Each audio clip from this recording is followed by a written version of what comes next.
বাংলায় একটা প্রবাদ আছে, ওস্তাদের মায়ের শেষ রাতে। আর এই ফুটবল বিশ্বে ওস্তাদ আসলে একজনই, he is none other than Lionel Messi. Argentina এবারে বিশ্বকাপে মূলত আসলে খেলা শুরু করে যখন তারা আসলে গোল খায়, তারপর থেকেই আসলে আর্জেন্টিনার খেলাটা শুরু হয়। এরকম আমি আসলে কখনো দেখি নাই যে একটা দল তারা গোল খাওয়ার আগ পর্যন্ত একরকমের ফুটবল খেলে, আর যখন তারা গোল খায় তখন তারা আসলে ডিফারেন্ট লেভেলের ফুটবল খেলে, একেবারে ডিফারেন্ট লেভেলের ফুটবল খেলে। সেটাই আমরা দেখলাম বিশ্বকাপের সেমিফাইনালে ইংল্যান্ডের বিপক্ষে। ফার্স্ট হাফ যেমন তেমন ট্যাকটিক্যাল ব্যাটল চললো, মিডফিল্ডে বলের দখলে লড়াই চললো, কেউ তেমন কোনো ক্লিয়ার চান্স ক্রিয়েট করতে পারলো না। বাট সেকেন্ড হাফে গিয়ে ইংল্যান্ড গোল করে ফেলে, এবং গর্ডন যে গোলটা করেছে দারুণ গোল ছিল 55 মিনিটে। এখন কি হবে? আর্জেন্টিনা তো পিছিয়ে পড়লো 55 মিনিটে। টিকটক টিকটক সময় এগোচ্ছে। স্কালোনি কি করলেন? স্কালোনি টোটাল 5টা চেঞ্জ করলেন, টোটাল 5টা চেঞ্জ, এবং তিনি মাঠে নামালেন লাউতারো মার্টিনেসকে, তিনি নামালেন নিকো গঞ্জালেসকে, এরপর নামালেন ডি পলকে, এরপরে নামালেন মন্টিয়ালকে রাইট ব্যাক পজিশনে, বিকজ মলিনা রাইট ব্যাক পজিশনে খুব একটা ভালো খেলতে পারছিলেন না, এবং তিনি এরপরে নামালেন ওটা মেন্ডিকে। টোটাল 5টা চেঞ্জ তিনি আসলে করলেন, এবং আর্জেন্টিনার খেলার ধরন পুরোপুরি আসলে পাল্টে গেল।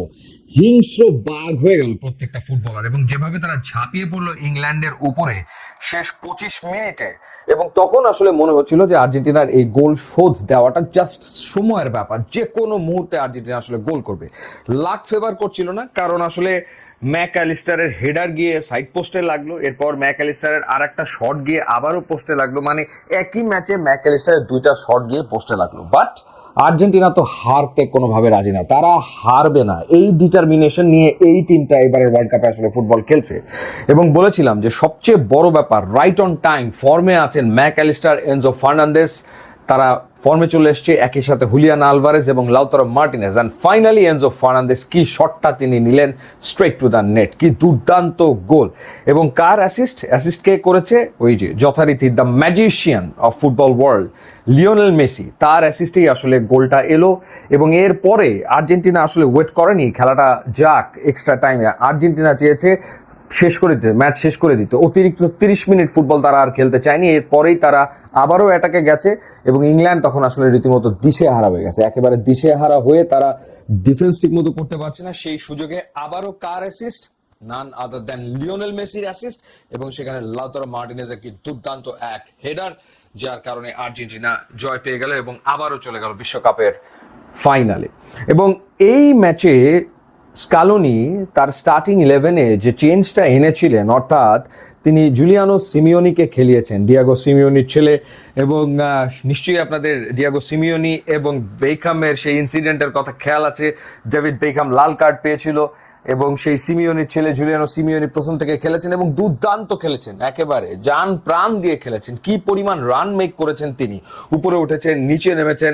এবং সবচেয়ে বড় ব্যাপার হচ্ছে, আর্জেন্টিনার জন্য সবচেয়ে বড় থ্রেট যে ছিল বেলিংহাম, তাকে খেলতে দিচ্ছিলেন না, তাকে আসলে নিষ্ক্রিয় করে রাখার আপ্রাণ চেষ্টা তার ভেতরে আসলে ছিল, এবং সেই কাজটা দুর্দান্তভাবে করেছেন। একই সাথে এনজো ফার্নান্দেস এবং ম্যাক অ্যালিস্টার ডিফেন্সিভ ওয়ার্কে তাদের যে কন্ট্রিবিউশন, সেটা এক কথায় অসাধারণ ছিল। এবং ডেফিনেটলি ক্রিশ্চিয়ানো রোমেরো, তিনি তো ছিলেন বটে, লিসেন্দ্রো মার্টিনেজও ছিলেন, তারপরেও গোলটা আসলে হয়ে গেছে, সো এটা আসলে হতেই পারে।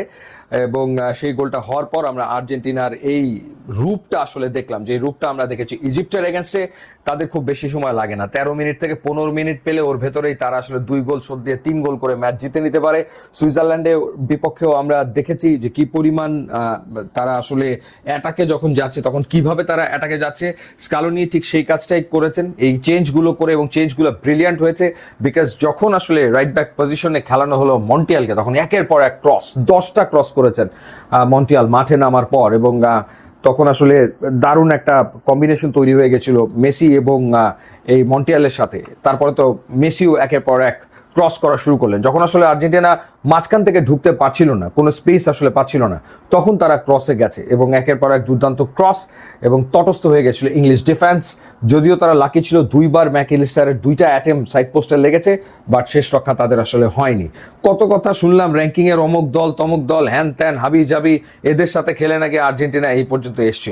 সো যখন আর্জেন্টিনা বড় দলের সাথে খেললো, আর্জেন্টিনা বড় টিমের মতোই খেলেছে, চ্যাম্পিয়ন টিমের মতোই খেলেছে, দুর্দান্ত ফুটবল খেলেছে, কোনো সন্দেহ এ ব্যাপারে নাই। এবং তারা ফুল কনফিডেন্স নিয়ে ফাইনাল খেলবে স্পেনের বিপক্ষে, এবং আরো একবার তারা ট্রফি আসলে জিততে চাইবে। এবং এই টিমটার সবচেয়ে বড় স্ট্রেংথের নাম হচ্ছে লিওনেল মেসি। কি অসাধারণ একটা ম্যাচ লিওনেল মেসি খেললেন, মানে দেখার মতো মন ভরে গেল একেবারে।